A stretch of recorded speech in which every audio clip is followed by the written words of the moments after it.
Hey folks, and welcome back to another episode of Straight Talk Whiskey. I'm Nick, here with you as always, and thanks for joining us for episode number 121. Today we've got another wonderful collaboration between Jameson and this time a local brewery right where I'm at in the Pacific Northwest, which is pretty cool, in the Yakima Valley, with the Bale Breaker Brewing Company. So what we've got is the Jameson Caskmates. You may have noticed some different Caskmates that have been around depending on where your area is. They tend to distribute these, obviously locally with the people that they're collaborating with. So we've got the Bale Breaker Limited Edition. Just saw this today when I was in the liquor store trying to find something to pick up. I was actually really excited to see this because usually the selection around where I'm at isn't too great. So anyway, Bale Breaker Brewery is local, as I said, to the Yakima Valley.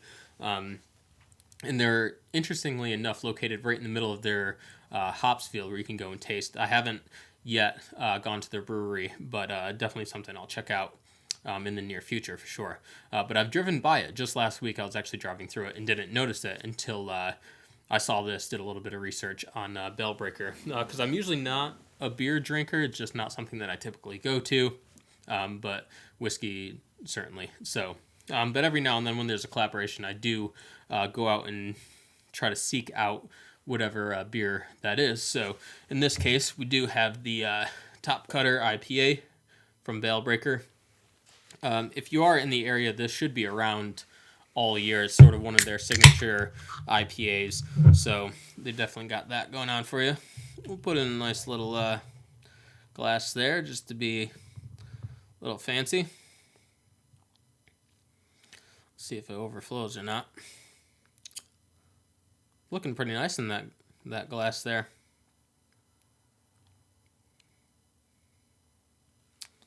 Pretty nice. Put that right up for you there.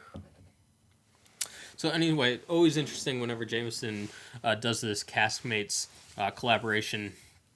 And it's hard to find all these bottles because there's so many of them. Used to just be, the standard Caskmates with Franciscan Wells over in Cork, but not the case anymore. It's really taken off, and they've got a lot of collaborations out there, particularly in the U.S.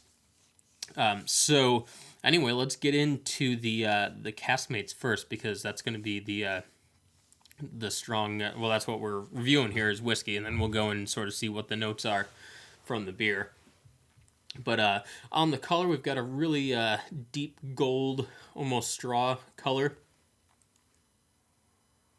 And it's bottled at 40% ABV, which I was initially like, we could do with about 3 more percentage points on that. But after tasting it and nosing it, it's not bad for the proof. So the first thing that jumps right out of the glass, you don't even have to, bring the glass up to your nose. You just unscrew the bottle, and you get this overwhelming sense of just these fresh hops, citrus fruits, just beautiful, ripe. You feel like you're just right there in the fields. I've never really referred to a whiskey as being fresh or having this sense of fresh. It's just not something that usually comes to my head. But with this, when you nose it, it's just like instantly transported into like a hops field or something like that. If you've been in this area or another area that has hops growing in the area, your windows don't even have to be open. You just get the smell immediately. It's overpowering. It's just like driving through a farm and smelling cows or something like that. So right off the nose, that's what I'm getting. It's going for the taste.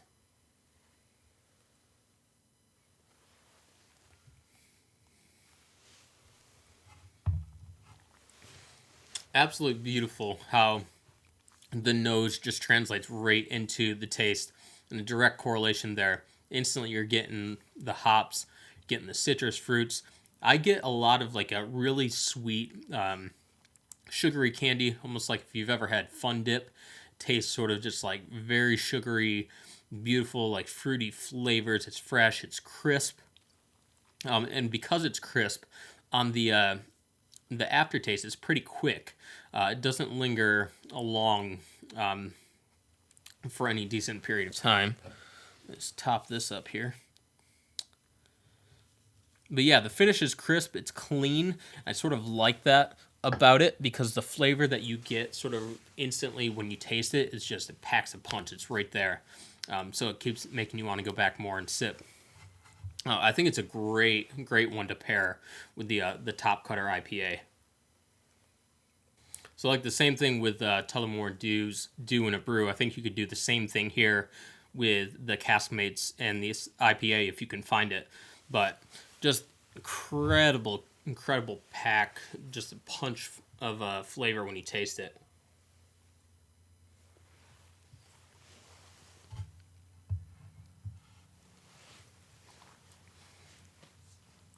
Now, in addition to that, the hops flavor and the citrus fruit and this freshness, it does have sort of a base of a nice, like, creamy vanilla, sort of soft, lemony, a hint of honey in there. So you've got a lot of the traditional Jameson, just original notes in there, which is nice, but it sort of just elevates it to this beautiful level. So I'm actually a huge fan of this.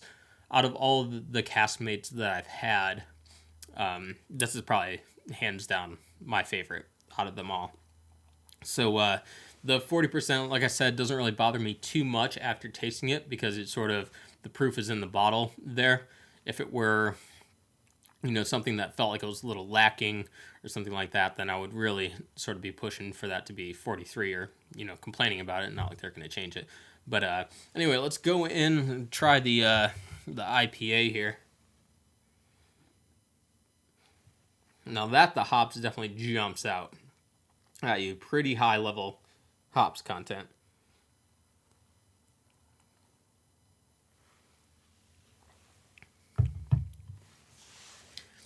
And I'll be honest with you, I'm really not an IPA person, but to me, this is sort of getting me over to that side of the fence.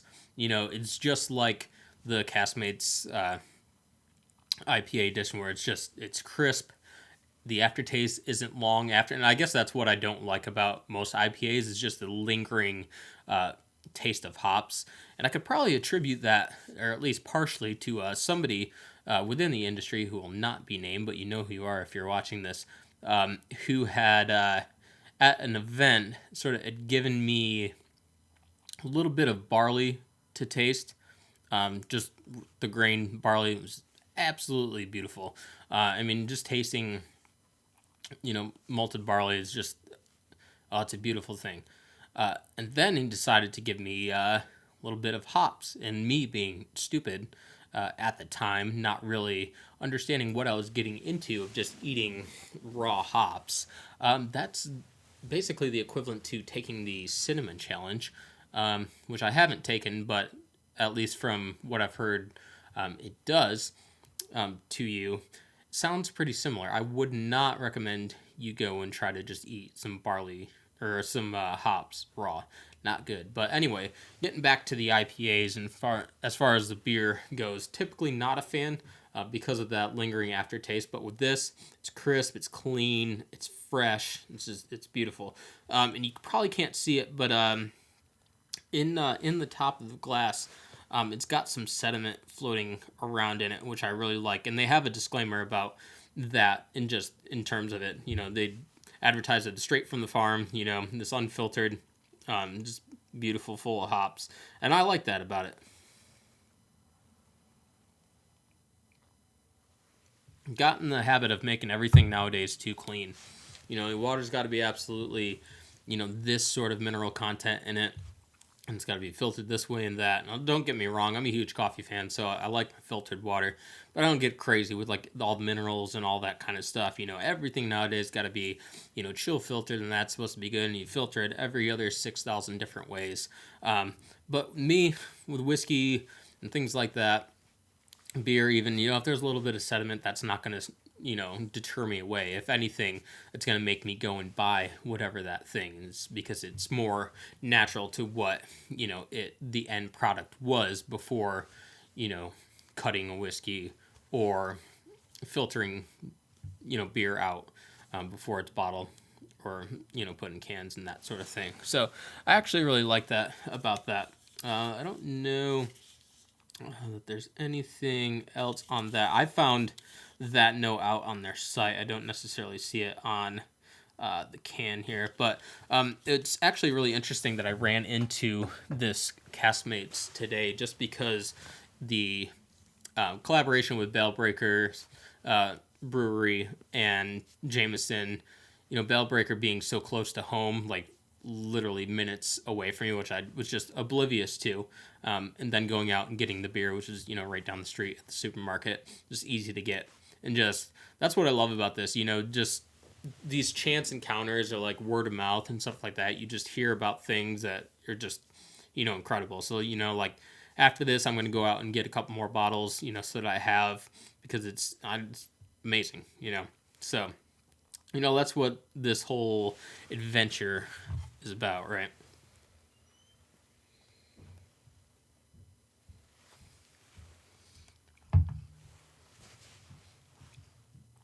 Anyway, just an awesome combo of these two. Probably going to not do what I usually do in the end of the review and just knock it back. Just because it's a good thing to savor and just relax, especially as we're weaning out of the summertime. Well, have fully moved out of summer for sure with the weather lately, but moving into fall and the winter months, it'll be good to sort of just reflect and take it easy a little bit. So anyway, that's it for episode number 121. We'll be back with you for sure next week with something else. Don't know what it is, but find out when we get there. So as always, if you're going to drink responsibly, and we'll see you next time.